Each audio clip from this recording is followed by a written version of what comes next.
Olá, irmãos do nosso momento do casamento. Que privilégio poder entrar na sua casa, compartilhar uma porção da palavra de Deus e ajudar você a trabalhar melhor o seu relacionamento conjugal. Quero ler Apocalipse 22, verso 17. O Espírito e a noiva dizem: vem. Aquele que ouve, diga: vem.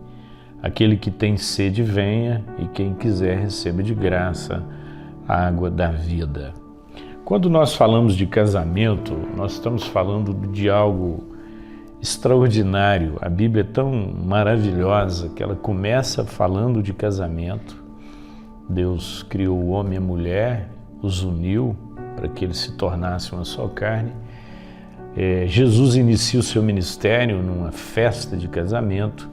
E o último capítulo da Bíblia, Apocalipse 22, termina dizendo que o noivo vem para buscar a sua noiva, que é a igreja.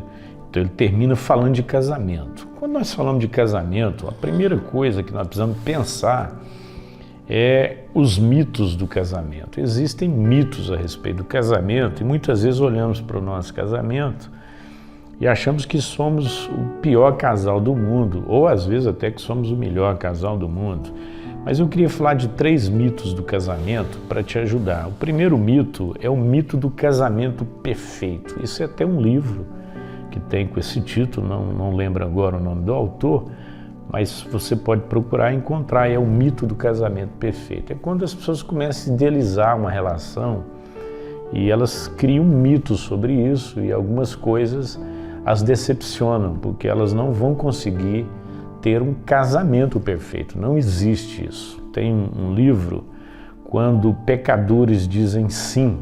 Então ele trata exatamente do casamento, quando você está lá no altar e você diz sim para o casamento, mas são 2 pecadores que estão se unindo para formar uma família com as suas dificuldades, com as suas mazelas, com seus traumas, com as suas referências familiares, que muitas vezes não são as melhores e às vezes são as piores.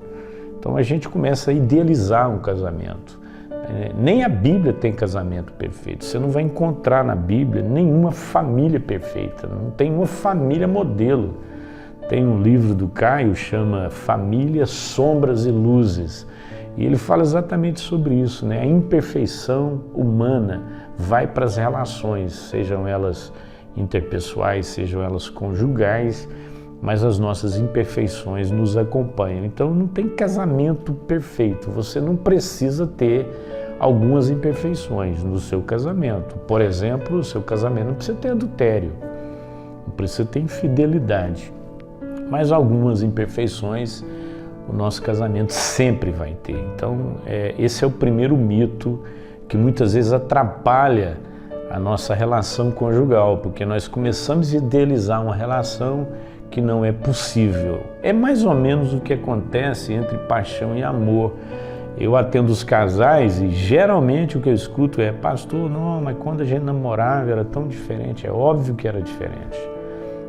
E vai mudando de acordo com o tempo, né? Você tem um namoro, tem um casamento lá no início, depois você tem 10, 20, 30 anos de casamento, as coisas vão mudando mesmo, né?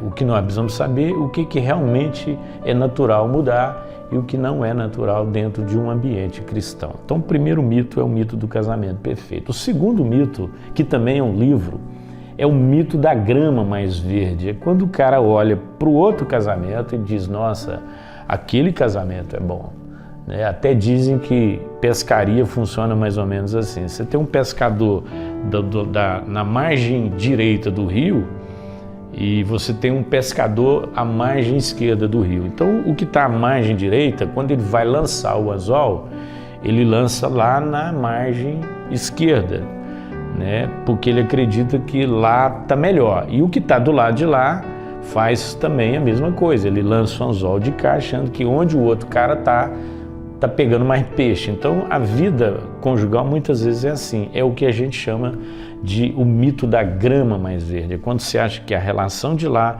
está melhor do que a sua. Quando você olha os casamentos, e geralmente as pessoas têm uma aparência de relação, E essa aparência não traduz o verdadeiro relacionamento, é só uma aparência. Então, talvez você vai olhar para mim, para minha esposa, e vai naquele dia olhar e dizer, poxa, que casal perfeito, né?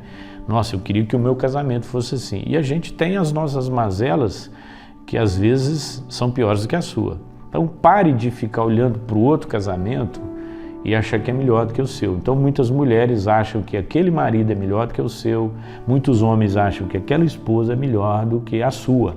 E talvez até seja, mas muitas vezes é um mito da grama mais verde. É acreditar que do lado de lá está melhor. E aí a gente nunca está satisfeito. Eu posso viver o meu casamento na mesma perspectiva da parábola da dracma perdida.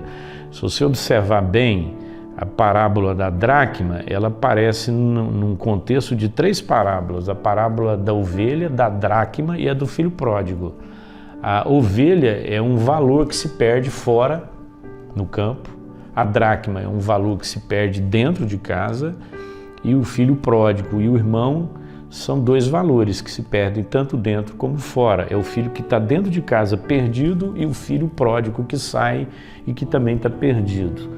Então, voltando à parábola da dracma perdida, ela trata de valores que se perdem dentro de casa. Então, muitas vezes, você não tem que procurar um valor numa outra grama, num outro lugar, numa outra relação. Você precisa resgatar os valores que você perdeu dentro do seu casamento, dentro da sua casa. E o terceiro mito é o mito da felicidade completa.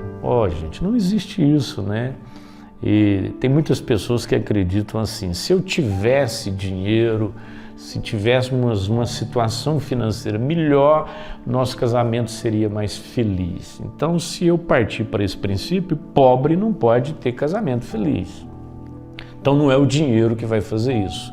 O dinheiro ajuda a comprar um carro melhor, um vestido melhor, fazer uma viagem dos sonhos, mas a felicidade não está agregada àquilo que eu tenho, né? A felicidade tem a ver com aquilo que eu sou.